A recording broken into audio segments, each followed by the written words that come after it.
इसलिए भी आप लोगों को बुलाए कि कल मैं शिव गंगा एक्सप्रेस से बनारस आया तो मुझे लगा कि हमारी सरकार जो नरेंद्र मोदी जी की सरकार है वो उन सारी ट्रेनों को प्राइवेट ट्रेनों की तरफ या सारे पैसेंजरों को प्राइवेट ट्रेनों की तरफ ढकेलने का प्रयास हो रहा। आप जानते हैं बनारस की सबसे प्रेस्टिजियस गाड़ी अगर कोई थी तो शिवगंगा एक्सप्रेस थी और हर लोग उसमें सफ़र करना जो है वो चाहते थे। हम लोग भी कई बार गए हैं, लेकिन मैंने कल महसूस किया कि जितनी प्राइवेट ट्रेनें वंदे भारत चल रही है,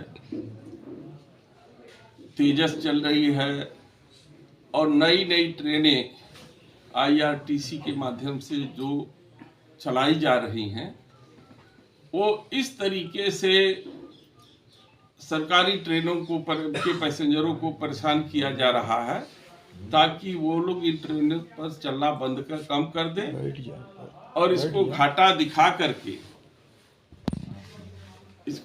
दिखा करके हम इसे बंद करने की स्थिति हो। मेरी 3-4 दिन पहले रेलवे बोर्ड के चेयरमैन से भी मुलाकात हुई और मेरी लड़ाई उनसे हुई उनके कार्यालय में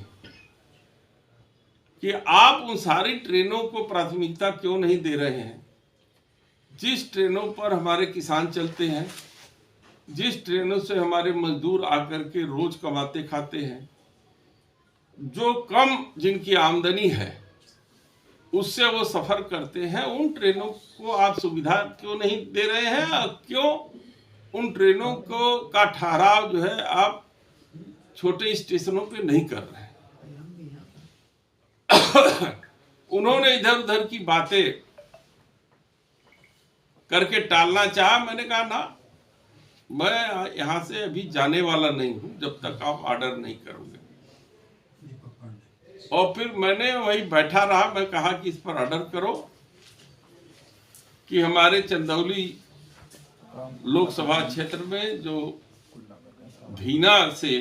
धीना और तीथापुर सकलडीहा जो ट्रेनें रुकती थी कोरोना काल से पहले, और गया लाइन पे जो सैयद राजा और खुद चंदौली प्रॉपर मझवार जिसे कहते हैं वहां रुकती थी, अब उन सारी गाड़ियों को आपको 2 ही मिनट सही लेकिन उसको रोकना पड़ेगा।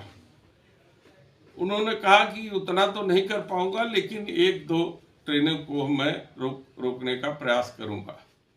हम कहे आप चेयरमैन हो, आपकी बातों से मुझे साजिश नजर आ रही है।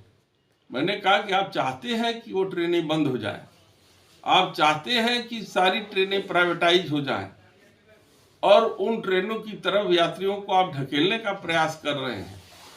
इसलिए मैं आपके पास आया हूं कि मैंने माननीय मंत्री जी से भी कई बार अनुरोध किया, लोकसभा के अंदर कई बार सवाल को उठाया और मैंने कहा कि हमारी रेल की जो जनपद में नहीं है, शायद पहला ये जनपद है मुख्यालय हमारा जहां से रेल लाइन तो गुजरती है लेकिन वहां पर ट्रेनें रुकती नहीं है। तो जब तक ट्रेन नहीं रुकेगी तब तक उस क्षेत्र का या उस जिले का विकास कैसे होगा। कहे वो अमृत योजना में, हम कहे अमृत योजना में है तो काम कहाँ दिख रहा है तुम्हारा अमृत योजना का। कहे नहीं चल रहा है। उनके मैं खुद गया था देखने के लिए। अमृत योजना में जिस तरीके से काम चल रहा है वो तो कम से कम 10 साल लगेंगे खाली एक ठो प्लेटफार्म बनाने में। यही है आपकी अमृत योजना? तो ऐसी अमृत योजना मुझे जरूरत नहीं है।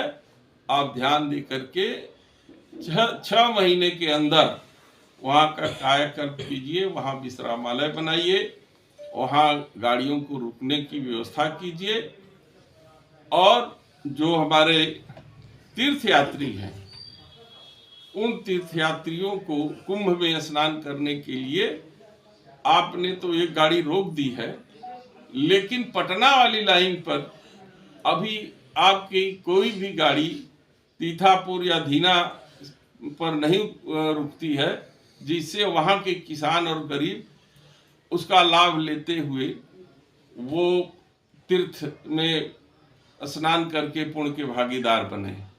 उन्होंने जब जान गए कि मैं हटने वाला नहीं हूँ, तो सारे हमारे पत्रों पर उन्होंने आदेश किया और कहा कि जो है वो शीघ्र अतिशीघ्र जो है कि इसको मैं करूँगा। दूसरा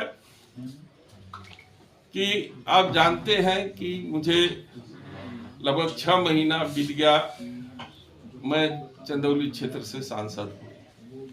मेरा प्रयास रहा कि चंदौली क्षेत्र में किसानों की समस्याओं को उठाऊं, गरीबों की समस्याओं को उठाऊं। वहाँ सबसे बड़ी समस्या थी गेहूं की फसल गर्मी के दिनों में जल जाती।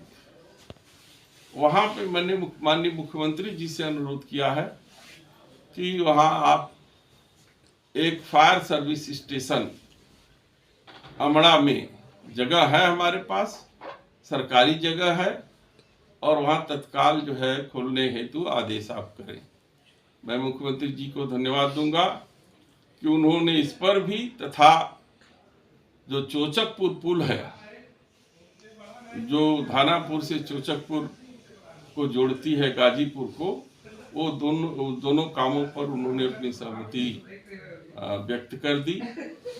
मैं गडकरी जी को भी धन्यवाद दूंगा कि उन्होंने मेरे अनुरोध पर 3100 करोड़ 3100 समथिंग करोड़ रुपया स्वीकृत करके ग्रीन रोड एक्सप्रेसवे जो गाजीपुर से होते हुए पूर्वांचल एक्सप्रेस को जोड़ती है, वो जो है कि वो स्वीकृत किया है।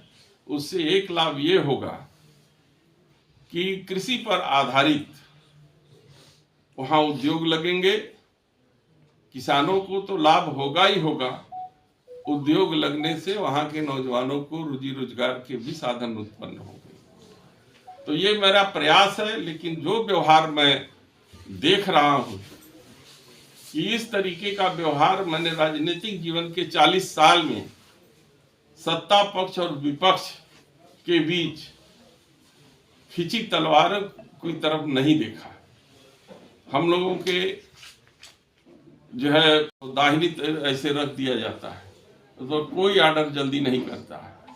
जब आप खड़े रहेंगे और वही दबाव डालेंगे कि नहीं आप कुछ लिखिए तब मैं यहाँ से निकलूंगा, तब, नहीं तो केवल हाथ में पकड़ा दीजिए, ठीक है हो जाएगा, और फिर दाहिनी तरफ जो है वो कागज रख दिया जाएगा और कूड़ेदान में चला जाएगा।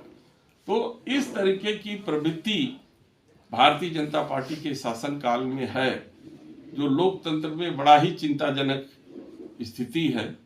और लोकतंत्र सत्ता और जो है विपक्ष दोनों के तालमेल से बनता है।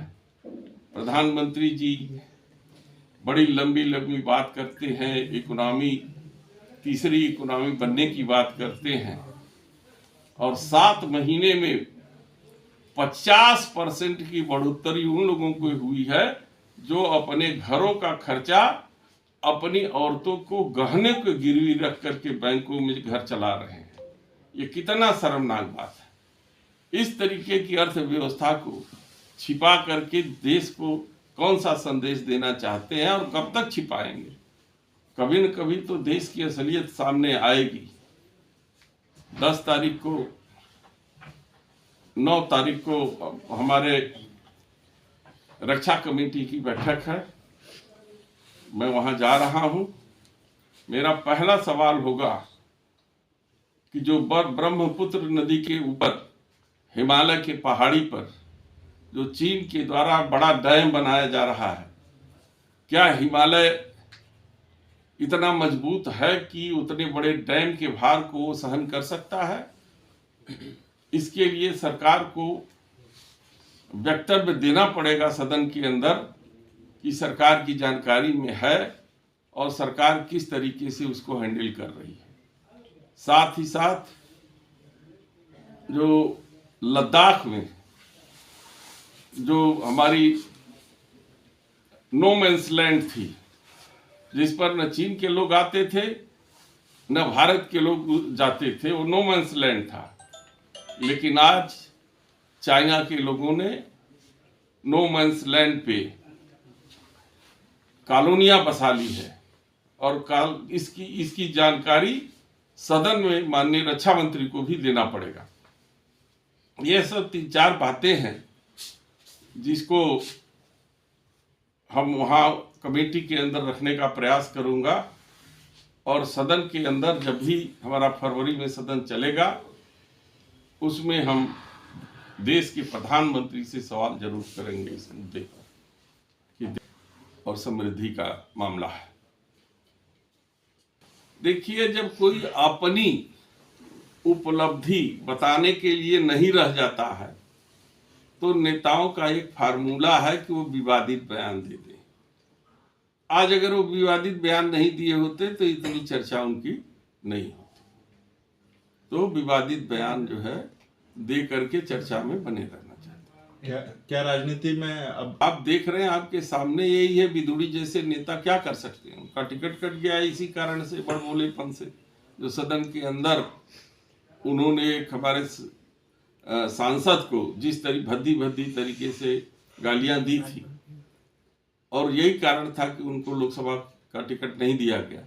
आज फिर मोदी जी ने उनको विधानसभा का टिकट दिया है, और उनके पास यही तरीका है, इसके अलावा तो उनके पास कुछ है नहीं विदुड़ी जी के पास। संभल पहले राजा चंद्र विजय सिंह और उनके पूर्वजों की राजधानी के अंतर्गत आता है। आपको मैं बता दूं कि राजा चंद्र विजय को सांसद बनाने में हम ही लोगों की भूमिका रही है, और उनको जिताने में भी भूमिका रही है। तो जब हम उनके प्रचार के लिए हम लोग मुरादाबाद और जो है कि उनके चुनाव क्षेत्र में गए थे, बातों बातों में बात चली तो उन्होंने बताया कि यहाँ पे हमारे राजा महाराजा की ज़मीनें बहुत हैं, और बहुत से ऐसे मकान हैं, बहुत से ऐसी बावड़ियाँ हैं, हमको खुद नहीं पता है। और उसी बातों बातों में उन्होंने कहा कि पहले जो है वो पृथ्वीराज चौहान के सैनिक आकर के रुकते थे। फिर पृथ्वीराज चौहान के सैनिक को दिल्ली पे आक्रमण करना होता था तो उसका उपयोग करते थे। पृथ्वीराज चौहान के बाद जब अंग्रेजी शासन हुआ तो अंग्रेज आए तो वो निगलेक्ट हो गया जगह, और धीरे धीरे वो पटता चला गया। राजा महाराजा, जंगल झाड़ी था वहाँ, कस्बा पहले नहीं था, वो बहुत जंगल झाड़ी सब था कि हमारे राजा महाराजा लोग शिकार खेलने के लिए जाते थे, और जब जाते थे तो वहाँ पर वो मनोरंजन के भी कई साधन उपलब्ध होते थे। लेकिन जाकी रही भावना जैसी, हर मूरत देखी थी तैसी। हम बनारसी लोग, हमारे यहाँ नृत्य कला, गायन कला और तमाम विधाओं की धरोहर अगर कोई है तो हमारे बनारस की तवायफें हैं। तवायफ शब्द से किसी को घृणा नहीं होना चाहिए। वो आज भी बनारस की धरोहर रही है।